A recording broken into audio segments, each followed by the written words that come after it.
Сәлем достар, бүгін сіздермен қайнатпалы крем және сгущенка қосылған пирогтың рецептісімен бөліспекшімін. Пирогқа қажетті ингредиенттің барлығын төменде описаниедан көре аласыздар. Жасалу жолы өте жеңіл, қажетті құрамы да қолжетімді. Менімен бірге жасап көріңіздер. Өздеріңіз көріп тұрғандай, менде ортасында міне қайнатпалы крем қосылған пирогым осылай болып пісті. Сіздерге де жасап көруге кеңес беремін. Пирогты жасауға кірісейік. Бізге ең алдымен қант және кукурузный крахмал керек. Картофельный крахмал қоспаймыз. Кейін жұмыртқаның тек сарысын қосамыз. Осылай барлығын араластырып 6% сүт қосамыз. Бізде қыздар үйдің сүті болса, оны да қосуға болады. Барлығын жақсылап араластырамын. Енді жай отқа қойып, өте жай отқа қоямыз. Өйткені бұл күйіп кетуі мүмкін. Осылай үздіксіз араластырамыз. Ешқайда кетіп қалмаймыз тастап.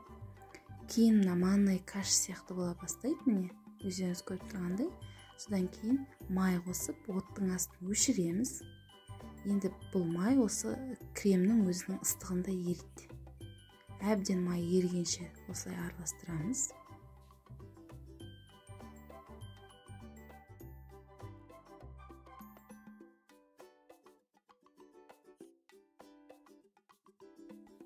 Біздерде міне осындай әдемі крем пайда болды. Енді бұл кремді қоя тұрамыз, қамырын жасауға көшеміз. Ең алдымен жұмыртқаның үстіне қант салып, әппақ болып көтерілгенге дейін жақсылап миксерлейміз.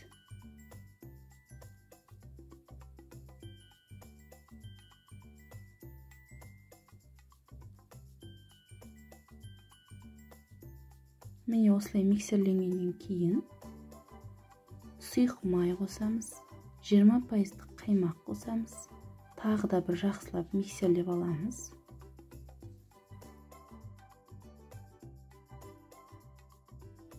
Кейін електен өткізілген ұнға қопсытқыш салып, араластырып, ұнымызды сұйық массаға 2-ге болмаса 3-ге бөліп салып, тағы да араластырамыз.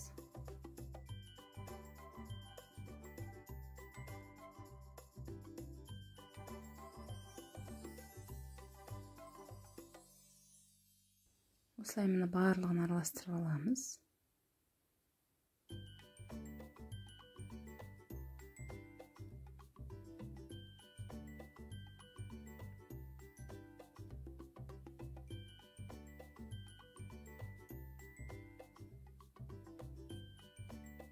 Бізде осындай қамыр дайын болды. Енді 23-тік, болмаса 24-тік формаға қамырымызды жайғастырамыз. Кейін қайнатпалы кремімізге 100 грамм сгущенка қосамыз. Мен көбіне осы Три желания, болмаса Рогачевский сгущенкасын қолданамын. Пирогыңыз жақсы болып шықсын десеңіз, қыздар, жақсы сгущенка қолданғандарыңыз дұрыс. Барлығын жақсылап араластырып аламыз. Кондитерлік мөлшершіге салып, қайшының көмегімен қатты үлкен қылмаймыз. Басын аздап қиямыз да, пирогымызға осылай жан-жағынан ішіне енгізе отырып, кремімізді жайғастырып шығамыз. Өзіңіздің қалауыңыз бойынша бетін әрлейсіздер, зигзаг қыласыздар ма, өз қалауыңыз бойынша әрине. Алдын ала 180 градуста қызып тұрған пеште 35-40 минутта пісіріп аламыз.